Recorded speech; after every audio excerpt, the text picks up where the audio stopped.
Assalamualaikum warahmatullahi wabarakatuh. Perkenalkan nama saya Giran Gandara, mahasiswa Sistem Informasi PJJ di Universitas Cyber Asia.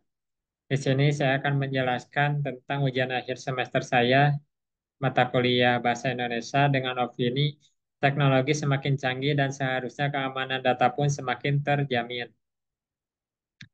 Zaman sekarang yaitu teknologi pasti sangat berkembang pesat karena kecanggihannya.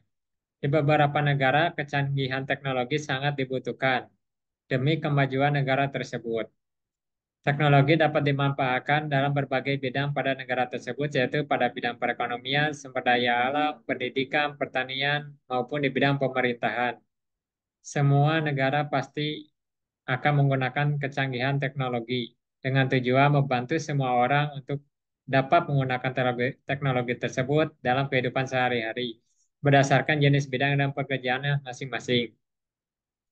Dalam semua bidang yang berkaitan dengan teknologi, pasti membutuhkan sebuah data. Data tersebut diolah, diproses dengan suatu aplikasi atau sistem, baik itu suatu mesin atau kecerdasan buatan seperti zaman sekarang itu adanya AI, dan data tersebut bakalan diolah, baik itu data pribadi, kelompok, perusahaan, ataupun data riset lainnya.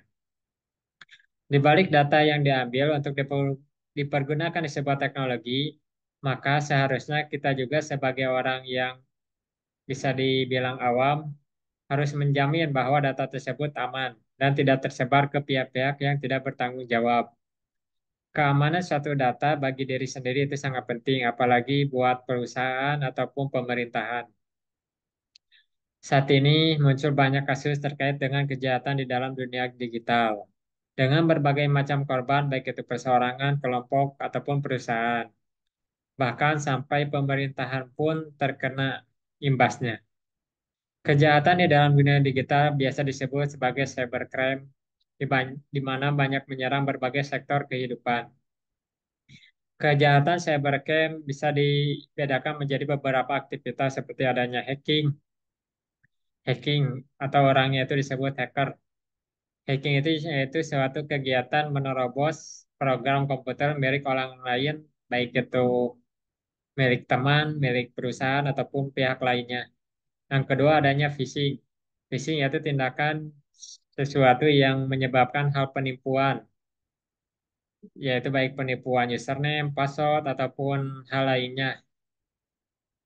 Yang ketiga adanya malware atau virus, yaitu perangkat lunak berbahaya yang dirancang untuk merusak dan mengakses sistem komputer tanpa izin dari pihak yang berwenang di komputer tersebut. Kemudian adanya carding, yaitu tindakan penipuan juga yang melibatkan penggunaan informasi kartu kredit yang dicuri untuk melakukan transaksi ilegal dan banyak terjadi di beberapa negara.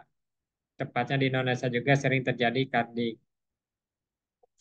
Terdapat beberapa contoh kasus cybercrime atau kejahatan di dunia cyber di negara kita ini, yaitu negara Indonesia. Contohnya adanya penyerangan terhadap situs-situs pemerintahan yang tahun-tahun ini, yaitu tahun 2024 sering terjadi. Seperti contohnya kasus penyerangan terhadap situs atau web KPPU, web BPS, dan indonesia.go.id yang menunjukkan kerentanan sistem keamanan informasi. Yang kedua, banyaknya kasus penipuan atau phishing yang melibatkan pencurian data pribadi dan informasi keuangan melalui metode yang di mana tadi disebut phishing, di mana pelaku menyamar sebagai entitas terpercaya untuk mendapatkan informasi sensitif. Yang ketiga, adanya penipuan cybernetika atau warga negara Taiwan yang kasus ini mencuat di berita pada tahun-tahun lalu, yaitu tercatatnya ada 64 warga negara Taiwan atau Tiongkok yang melancarkan operasi penipuan cybernetika di Indonesia, yang kemudian warga Taiwan tersebut dideportasi. Pemulangan pelaku kejahatan lintas negara ini dikawal oleh Kepolisian Daerah Metro Jaya. Yang keempat yaitu adanya peningkatan kasus kejahatan di Jakarta. Jumlah kasus kejahatan di dunia maya di Jakarta ataupun di kota-kota lain saat ini emang terbilang cukup besar. Contohnya di Jakarta aja banyak kasus yang banyak menyebabkan korban kejahatan yang biasanya diiming-imingi hadiah dan harga murah. Yang kelima yaitu adanya pencurian melalui e-banking. Terdapat pengaduan dari 3 bank mengenai pencurian yang dilakukan oleh hacker menggunakan virus.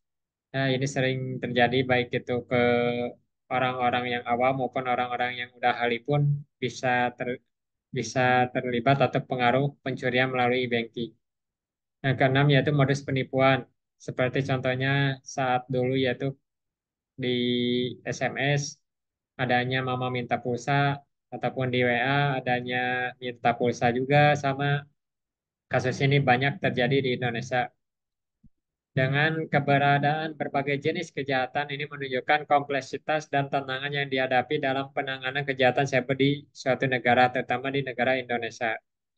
Maka siapa aja yang berhak andil dalam mengamankan data warga negara Indonesia, di samping pemerintah, kita pun sebagai diri pribadi harus sering mengecek data kita, apakah data kita tersebar ataupun data kita aman, karena data diri pribadi yang mengamankan itu sebenarnya diri pribadi juga. Nah, ketika diri pribadi sudah mengamankan suatu data, selanjutnya adalah adanya pihak yang berwenang. Sebut aja aparatur pemerintahan.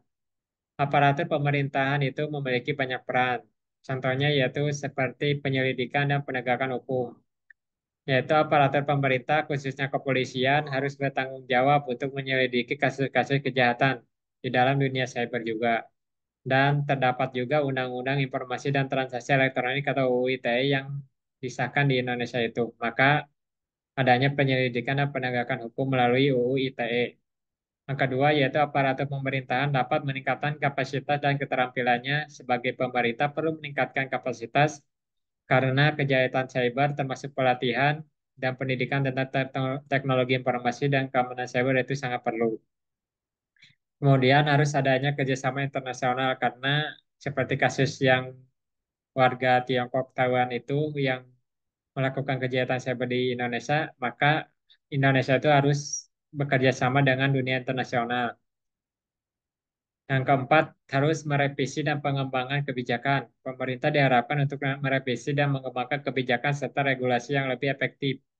Yang kelima, adanya edukasi masyarakat. Nah, itu karena data itu milik pribadi, maka pribadi sendiri sendiri yang harus mengamankan data itu semaksimal mungkin. Sebelum data itu dikelola oleh pihak yang berwajib ataupun pemerintah, maka diri sendiri juga harus mengelola datanya sebaik mungkin. Selain dengan adanya peran dan kebijakan yang diterapkan oleh aparatur pemerintah, maka kejahatan di dalam dunia cyber, cybercrime harus ditangani juga dengan adanya sistem yang disebut cyber security atau keamanan di dunia cyber. Keamanan cyber juga melibatkan penerapan kebijakan dan strategi yang baik untuk mengatasi berbagai ancaman. Di Indonesia itu terdapat Badan Cyber dan Sandi Negara atau BSSN yang sangat berperan dalam memperkuat keamanan cyber supaya menjaga keamanan nasional dan melindungi data masyarakat dari serangan cyber yang semakin kompleks. Secara keseluruhan, keamanan cyber di Indonesia harus ditingkatkan untuk menghadapi tantangan yang ada, termasuk meningkatkan kesadaran masyarakat tentang pentingnya perlindungan data dan memperkuat kerjasama antara pemerintah dan sektor swasta. Sehingga di mana teknologi semakin canggih dan seharusnya keamanan data pun semakin terjamin. Demikian opini saya terkait tentang teknologi semakin canggih dan seharusnya keamanan data pun semakin terjamin. Dan opini ini didukung juga oleh beberapa sumber atau data pustaka, yaitu dari beberapa jurnal, dari Rudi Hermawan tahun 2013 tentang kesiapan aparatur pemerintah dalam menghadapi cybercrime di Indonesia. Kemudian adanya Febiola Indah, Arista, Sida Butar, Nurul Anissa tahun 2022 yaitu tentang peran cybersecurity terhadap keamanan data penduduk negara Indonesia, studi kasus tentang hacker Pijorka. Nah, kemudian adanya Anthony tahun 2017 tentang kejahatan dunia maya atau cybercrime dalam simak online.